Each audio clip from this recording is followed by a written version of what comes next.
Hi, Bighara here.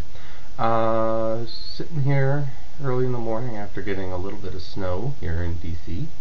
But it's been really cold the last week or so. Very rarely getting above freezing. And this got me thinking about weather and climate in gaming. So that's what I was going to talk about today. In classic D&D, there are a couple rules about things like that. The one that comes to mind offhand is in the Gazetteer for the Emirates of Ularum, which is part of the Known World series, which is a desert nation. It's sort of your Araby kind of a supplement, and it has rules about the heat of the desert and things like wearing heavy clothing or metal armor while traveling through the desert, and things like fatigues and negative modifiers to combat, that sort of thing. I did a quick look around. I did not see a lot of rules as written for the cold, though I'm sure they exist. I know that later editions, like 3rd edition and stuff, had more rules about that for the weather, because they had rules for everything. But rather than worrying about the specific mechanics, I just was going to talk for a couple minutes about the idea of using climate in a game. It's interesting because I know that in a lot of times when playing a game where the characters have to travel a little bit outdoors, to go from town to the dungeon usually, or from one place to another, whatever, not a lot of detail is usually given about the weather or the time of year or even necessarily the terrain that much. There might be some general description, like, there's a forest, something like that, but unless it's something like very specific to the adventure, the adventure takes place in the desert, the adventure is on the ocean, or something like that, it seems that it's usually very generic, and it's usually very temperate. So it's usually a fine spring day. It's not too cold, not too hot. Usually there's not a lot of rain or fog or anything like that, and people just go down the road through the trees and get to the mountains and go in the cave and have their adventure. And that's fine. There's nothing wrong with that. I mean, it's the point of the session or the adventure is to get to the dungeon, then great. I do think that there's a lot of potential there that can be utilized by a DM, and not in a mean way, but just to add more detail and more flavor to the adventure. Couple of factors to consider. I'm not going to talk so much about the terrain itself, though it has a factor. The first is, of course, temperature. Extremes of heat and cold. Characters doing things like making constitution checks or saves versus disease or something to avoid exposure, frostbite, things like that. And of course, the fun part is, of course, the metal armor in extreme heat, going through the Sahara Desert wearing plate mail. You'd fry. It would be well, I don't know that you would literally be lethally so, but it would certainly make it more uncomfortable, both the weight and the enclosed nature of the armor and the heating up of the metal itself would be very uncomfortable, I imagine. Which makes for interesting decisions that usually, in at least the classic kind of games like Basic Expert D&D and stuff like that, players aren't usually worried about. They have their armor, they have their armor class, and that's what they wear. I mean, maybe they wear it in town, they wear it in the dungeon, they wear it everywhere. Which is a different subject. Same goes for cold, because metal gets very cold. It's a whole, lick the flagpole thing, like in A Christmas Story, where the metal can actually freeze to skin and stuff like that. If you were really in an Arctic or a really, really deep winter situation, you wouldn't want to be dealing with a lot of bare metal.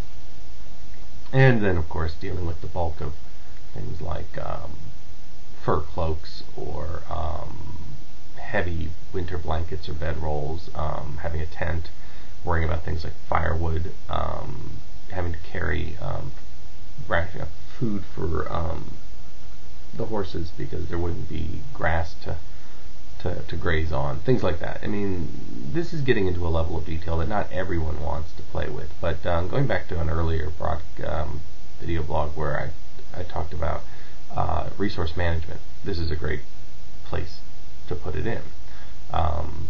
Plus side of when there's snow all over the ground, you don't have to worry about water.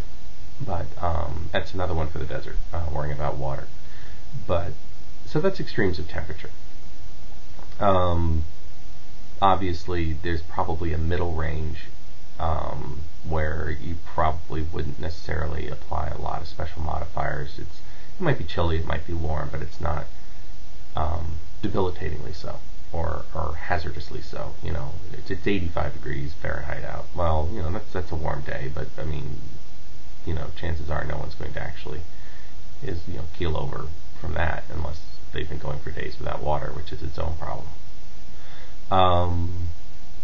Then you have the weather itself, precipitation, whether you have a drought, I guess, which would be one interesting way to do it, a dearth of water, dearth of vegetation, risk of wildfire, that could be fun.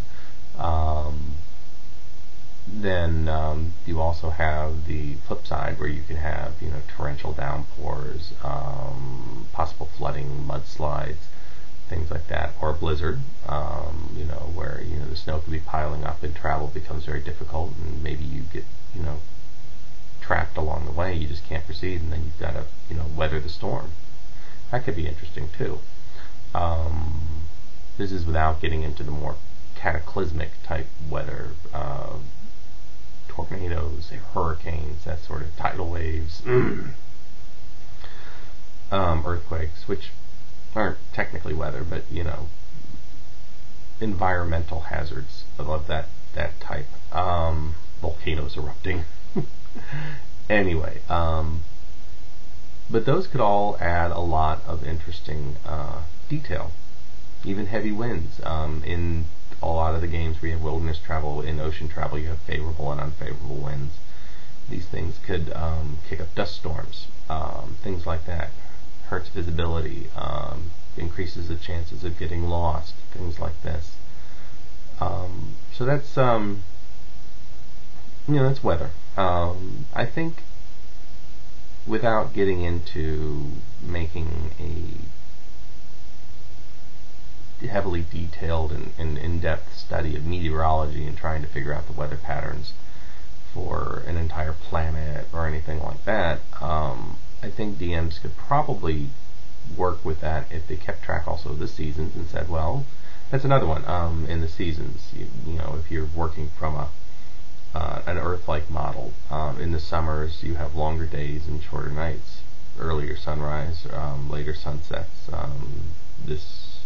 You have a little more daylight to travel. It might matter for things like vampires. You know, if you're hunting a vampire in the middle of winter, he's got more night to work with.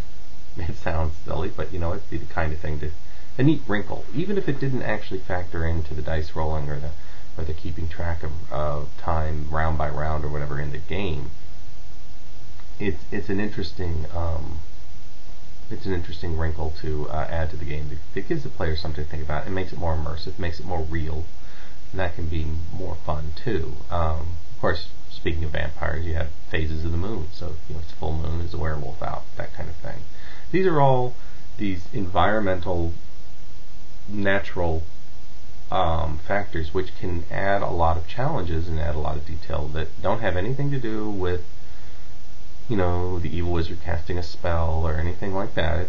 It's not anything overtly hostile being directed at the characters in particular. It's just simply living in a living, breathing world that has these details. And I think it's something certainly worth considering. I know I try in my current game where they're playing Keep of the Borderlands in Karameikos, where I've set the season, so I can say it's late summer, so the days are still fairly long, but it's getting closer to fall, so I can start working my way into the change of the seasons. And my plan is to add those details and to have the nights get longer and things get colder, and because they're up in the mountains, there might be snow soon, things like that. And then this is stuff I'm trying out too, but I thought I'd talk about briefly here. There are in some of the old supplements, I know in Night's Dark Terror, which is an awesome module, module B10, they have weather charts for the period of time that the adventure is supposed to take place in Karameikos, and has the phases of the moon and everything plotted for that, and it's a fun little chart. I would love to see what other people have done in terms of generating random weather and things like that, trying to keep it somewhat realistic but still having it changeable and mutable.